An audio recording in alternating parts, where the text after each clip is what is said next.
आज जैसे कि दौड़ भाग भरी जिंदगी के अंदर हर कोई बहुत सारी समस्याओं से जूझ रहा है। आर्थिक समस्या से जूझ रहा है, तो मानसिक समस्या से, शारीरिक समस्या से, या फिर कहें तो सामाजिक समस्याओं से, और या फिर कहें तो पारिवारिक समस्याओं से। क्षमा करें, मैं हूं शुभा भाटी। हर व्यक्ति किसी न किसी समस्या से जूझ रहा है और आए दिन हम लोग बहुत सारी प्रॉब्लम्स को फेस भी कर रहे हैं और उसके बावजूद भी आगे बढ़ने की कोशिश कर रहे हैं। सोचते हैं कि आज से आने वाला कल हमें बेहतर बनाना है। यही सोच के साथ में हम रोज घर से निकलते हैं। डेली रूटीन के अंदर हमारा आखिरी पड़ाव घर पे होता है और वापस नए दिन की शुरुआत भी घर से ही होती है। इस आधार पे हम लोग कह सकते हैं कि हमारा पारिवारिक वातावरण बहुत अच्छा होना चाहिए, क्योंकि पूरे दिन की समस्याओं को झेलने के बाद आखिरी समय हम लोग घर में बिताते हैं, अपने परिवार के लोगों के साथ बिताते हैं। वापस जब नए दिन की शुरुआत करने निकलते हैं तो घर से ही निकलते हैं। तो घर का वातावरण कैसा है ये बहुत जरूरी है, क्योंकि इसका दोनों पे यानी शारीरिक रूप से और मानसिक रूप से दोनों के ऊपर बहुत असर डालता है या फिर असर करता है। जैसा कि हम सभी जानते हैं कि परिवार समाज की सबसे छोटी इकाई है, यानी यहाँ से शुरुआत होती है। ग्रुप ऑफ मेंबर्स जो एक घर के अंदर रहते हैं, जिनके बीच में खून का रिश्ता होता है या फिर जिंदगी भर साथ जीने का वादा होता है, और उसी को परिवार कहते हैं। ये चीजें हमें सिखाई गई और आज भी हम यही मानते हैं। परिवार का मतलब होता है जहां पे कुछ छुपता नहीं, जहां पे हमें कुछ भी छुपाने की जरूरत नहीं पड़ती और जहां पे हमें कुछ बताने की भी जरूरत नहीं पड़ती। अभी तक हम लोगों को यही सिखाया गया, क्योंकि अगर हमें कोई समस्या है तो हमारे घर में एंटर होते ही सब लोगों को ये पता चल जाता है कि आज ये दुखी है या फिर इसको कोई ना कोई समस्या है। और अगर बहुत खुश है तब भी हम लोग देखते ही भांप लेते हैं कि आज ये बहुत खुश है, इसका मतलब इसके जीवन में खुशियां आई हैं। ये बातें हमें परिवार के अंदर समझाने की जरूरत नहीं पड़नी चाहिए। आज मुझे चाहिए शब्द लगाना पड़ रहा है, क्योंकि आज ये चीजें बतानी पड़ रही हैं।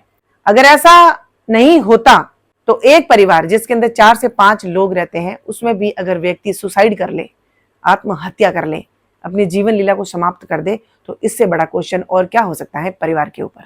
4-5 लोग होते हैं, ज्यादा से ज्यादा बड़ी फैमिली भी मान ले तो 5-7-8 लोग। इससे बड़ा परिवार तो आज के समय में नहीं है। वो तो रेयर होंगे कोई बहुत बड़े जिसके अंदर 15-20 जो है 15-20 या 25 लोग साथ में रहते हैं, वो तो बहुत कम चांसेस हैं। और वो तो है भी तो वो आज हम लोगों के लिए एक एग्जाम्पल सेट है, वरना 5-6-7-8 लोगों का ही परिवार होता है।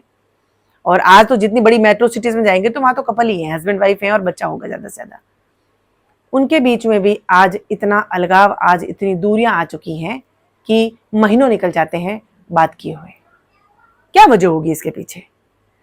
हस्बैंड वाइफ जो साथ जीने मरने की कसम खा के अपने जिंदगी की शुरुआत करते हैं, उसके बावजूद भी कुछ ही समय बाद में उनके बीच में इतनी दूरियां बढ़ने लग जाती हैं कि दोनों के बीच में एक शब्द आ जाता है, वो होता है प्राइवेसी। अभी परसों की बात है, यानी डेट होगी 17 और 18, आई थिंक 18 जुलाई 2025। दैनिक भास्कर, राजस्थान के जोधपुर शहर की बात कर रही हूं मैं। दैनिक भास्कर के लास्ट पेज के ऊपर एक न्यूज आई हुई थी, जिसके अंदर उसमें बताया गया था कि सुप्रीम कोर्ट ने इस चीज के लिए बिल्कुल स्वीकृति दे दी है कि कोई भी हस्बैंड अपनी वाइफ को बाध्य नहीं कर सकता फोन का लॉक खोलने के लिए, या फिर बैंक अकाउंट नंबर बताने के लिए, या फिर अपने एटीएम का पिन बताने के लिए। ये उसका निजी मामला है। वो अगर अपनी स्वेच्छा से बताना चाहे तो बता सकती है, वरना उसके ऊपर प्रेशर नहीं डाला जा सकता या फिर उसको बाध्य नहीं किया जा सकता कि उसको हस्बैंड के साथ में ये चीजें शेयर करनी होगी। उसकी मर्जी होगी तो करेगी, वरना वो नहीं करेगी, बिकॉज ये उसकी प्राइवेसी है। ये बात अगर सुप्रीम कोर्ट ने कही है तो कुछ न कुछ सोच समझ के कही होंगी, क्योंकि सुप्रीम कोर्ट जो भी निर्णय लेता है सोच समझ कर लेता है। ये हम सबका मानना है और हमारा पूर्ण विश्वास भी है। लेकिन ये क्वेश्चन मार्क लगता है कि आज सुप्रीम कोर्ट को ऐसा निर्णय क्यों लेना पड़ा या फिर ऐसा कानून क्यों बनाना पड़ा, क्योंकि ये बात यहाँ पे सिद्ध होती है कि आज परिवार में रहने के बावजूद भी रिश्तों के अंदर आज विश्वास नाम की चीज नहीं है। इसीलिए अगर विश्वास नहीं है तो वो रिश्ता कायम भी नहीं है, विश्वसनीय भी नहीं है। और अगर जो रिश्ता विश्वसनीय नहीं है तो उसके अंदर प्राइवेसी शब्द आना बहुत जरूरी है। एक माँ की कोख से जन्मे हुए भाई एक दूसरे का मुंह नहीं देखना चाहते। आज माँ बाप अपने बच्चों का मुंह नहीं देखना चाहते, या बच्चे अपने माता पिता से बात नहीं करना चाहते, उनके पास जाना नहीं चाहते, उनसे मिलना नहीं चाहते। ये सब चीजें कोई छोटा सा बदलाव नहीं है, ये एक ऐसा बदलाव है जो इस समाज के अंदर पूरी क्रांति लाएगा और ला रहा है। पहले कहते हैं कि दादा दादी की जान बसती थी पोतों पोतियों के अंदर, आज बहुत सारे ऐसे पोता पोती आज भी हैं जो अपने दादा दादी का मुंह भी नहीं देखना चाहते। आज हमारे समाज के अंदर ऐसे माता पिता हैं जो अपने बच्चों का मुंह नहीं देखना चाहते। और आज हमारे समाज के अंदर ऐसे बच्चे भी हैं अपने माता पिता के मर जाने पर भी वो जाके अपने माता पिता का मुंह नहीं देखना चाहते। ये कोई छोटी मोटी नफरत नहीं है, ये एक ऐसी नफरत है जो पीढ़ी दर पीढ़ी आगे ट्रांसफर हो रही है और आने वाला समाज इतने बड़े खतरे में फंसने वाला है कि जिसका शायद हम लोगों को अंदाजा नहीं है या फिर हम लोगों का ध्यान ही नहीं जा रहा। आज आप लोगों को एक बात मैं अपने अनुभव के ऊपर मैं बताना चाहूंगी। आज बहुत सारे रिश्ते, आज इस समाज के अंदर बहुत सारे लोग सिर्फ इसलिए पीछे रह जाते हैं क्योंकि आज भी वो परिवार को बहुत अहमियत देते हैं, रिश्ते को बहुत अहमियत देते हैं, बहुत देते हैं। ऐसा नहीं है कि समाज के अंदर रिश्तों की कदर करने वाले लोग खत्म हो गए हैं, नहीं है। आज भी समाज के अंदर बहुत सारे ऐसे लोग हैं जो परिवार को सब कुछ मानते हैं, रिश्तों को ही सब कुछ मानते हैं और रिश्ते से बड़ा उनके लिए कुछ भी नहीं होता है, लेकिन वो जिंदगी की रेस में पीछे रह जाते हैं। जैसे मैंने बताया कि अपने अनुभव के ऊपर, मैं अपने अनुभव के ऊपर और जितने मैंने बहुत सारे रिश्ते ऐसे देखे हैं, या अपना पर्सनल एक्सपीरियंस बता आप लोगों के साथ में शेयर कर रही हूँ कि इस समाज के अंदर एक परिवार की व्यवस्था इसलिए की गई कि एक समाज के अंदर बिल्कुल बैलेंस बना रहे, एक संतुलन बना रहे। क्योंकि कुछ लोगों का एक ग्रुप होता है जो एक परिवार के अंदर होता है, सुख दुख बांट लें, वहां पे अगर कोई प्रॉब्लम है तो उसको शॉर्ट आउट कर लें, कोई मन मुटाव है तो उसको दूर कर लें और साथ में रहें, मिलजुल के रहें, प्यार से रहें, मान सम्मान के साथ में, इज्जत के साथ में रहें। लेकिन अगर आज परिवारों की नींव अगर स्वार्थ से भरी हो तो वो परिवार कैसे फल फूल सकता है या फिर कैसे खुश रह सकता है।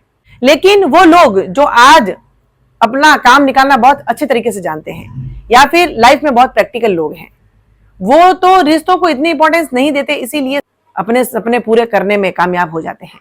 लेकिन जिन लोगों की परवरिश ही ये कह के हुई हो कि परिवार है तो सब कुछ है, रिश्ते हैं तो सब कुछ है, वो लोग आगे बढ़ ही नहीं पा रहे हैं। वो लोग रिश्तों को अहमियत देते देते देते देते इतने पीछे छूट गए हैं कि आज उनका कोई भी हाथ नहीं पकड़ना चाहता या फिर उनको कोई भी अपने साथ चलाना नहीं चाहता।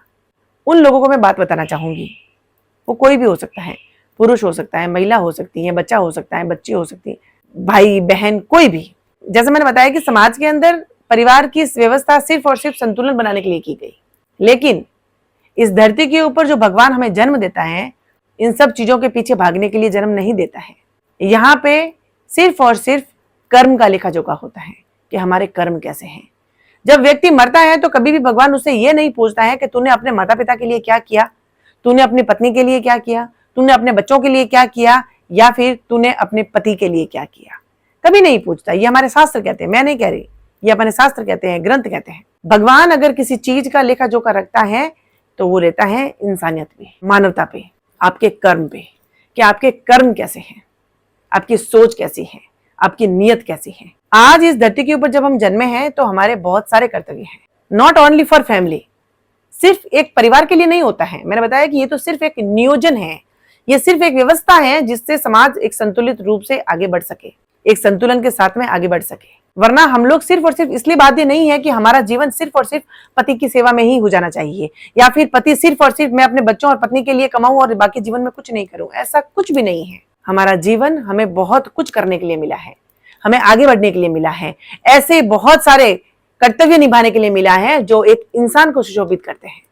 सिर्फ और सिर्फ परिवार में बंद के रहने के लिए नहीं है। कर्म के अंदर सिर्फ और सिर्फ परिवार की जिम्मेदारियां नहीं आती, कर्म के साथ में इंसानियत जुड़ती है, मानवता जुड़ती है, हमारा त्याग, हमारे बलिदान, ये सब जुड़ते हैं। इसीलिए जो लोग आज भी अपने कुछ रिश्तों के पीछे भाग रहे हैं और उनको ये उम्मीद है कि ये रिश्ता मेरे से बहुत नफरत करता है, या फिर ये रिश्ता मेरे से बहुत खिंचा खिंचा रहता है, मैं इसके लिए ये करूं, मैं उसके लिए वो करूं, मैं इसके लिए ऐसा करूं, मैं इसके लिए वैसा करूं, तो ये आपकी सिर्फ और सिर्फ आपकी गलतफहमी है कि वो रिश्ता कभी आपको अहमियत देगा। वो कभी नहीं देगा, क्योंकि वो रिश्ता अगर आपका होता वो आपसे कभी भी इतनी सफाई मांगता ही नहीं, वो कभी भी आपको इतना मजबूर नहीं करता कि आप उसके पीछे भागें और इतना समय बर्बाद करें। अगर 70% उसकी तरफ झुक रहे हैं तो 30% वो भी कभी न कभी झुकता। आज दिन तक अगर वो नहीं झुका है तो इसका मतलब वो आप में इंटरेस्टेड नहीं है, वो आपके साथ जुड़ के नहीं रहना चाहता। इसीलिए ऐसे रिश्तों को छोड़ने में ही आपकी समझदारी है। छोड़ने का मतलब बिल्कुल नॉर्मल हो जाइए। आपके जीवन के अंदर आपको क्या करना है वो आपको निर्धारित करना है और उस पर आपको काम करना है। बहुत सारे लोग चाहे वो महिलाएं हैं, चाहे वो पुरुष हैं, चाहे वो माता पिता हैं, चाहे वो संतान है, कोई भी है, एक रिश्ते को पकड़ के बैठ जाए और उनको ऐसा लगेगा कि इस रिश्ते को मैं कभी जीत लूंगा, कभी नहीं होता ऐसा। क्योंकि रिश्तों में अंडरस्टैंडिंग होती है, दोनों तरफ से होती है, एक तरफा नहीं होता। और एक तरफा है तो आपको जिंदगी भर, अगर इतने वर्ष आपने पीछे लगाए हैं तो आगे भी आपको यही करना होगा, क्योंकि वो आपके प्रति कभी भी नहीं झुकेगा। हाँ, लेकिन अगर उसके मन में ये उसको पता है, उसके दिल में अगर आपके प्रति एहसास है और आपके प्रति उसकी कोई फीलिंग्स हैं और उसको समझ में आता है कि नहीं, मेरे लिए भी ये रिश्ता बहुत इंपॉर्टेंट है, तो वो आपसे इतनी सफाई कभी भी नहीं मांगेगा। इसीलिए आपको किसी के पीछे भागने की जरूरत नहीं है।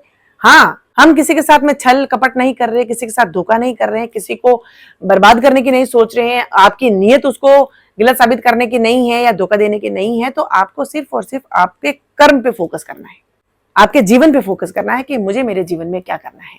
हाँ, दायित्व होते हैं, कर्तव्य हमारे होते हैं, उन सबको साथ में लेके चलना होता है, लेकिन इसका मतलब ये नहीं होता है कि सब कुछ काम छोड़ के अपना जीवन दांव पे लगा के और आप ये सोचें कि नहीं, मुझे तो इस रिश्ते से ही जुड़ा रहना है या फिर ये रिश्ता है तो ही मेरा जीवन है। तो ये सिर्फ और सिर्फ आपकी गलतफहमी है। बहुत से रिश्ते को आप देख लीजिए कि पूरी उम्र उन्होंने उसके पीछे लगा दी, उनको कौन सा सर्टिफिकेट मिल गया कि इसने पूरा जीवन मेरे पीछे लगाया, इसलिए मैं इसको एक ऐसा सर्टिफिकेट दूं जो इसके मरने पे काम आएगा। कभी कोई भी सर्टिफिकेट नहीं देगा और न आज दिन तक किसी को मिला है। इसीलिए मैंने बताया कि परिवार के अंदर एक व्यवस्था बनी रहे, इसीलिए परिवार की व्यवस्था की गई। परिवार के अंदर रह के अपना जीवन बर्बाद करके, इंसानियत, मानवता, कर्तव्य भूल के अगर एक रिश्ते के पीछे आप भाग रहे हैं तो इससे बड़ी मूर्खता और कोई नहीं हो सकती जो आप कर रहे हैं।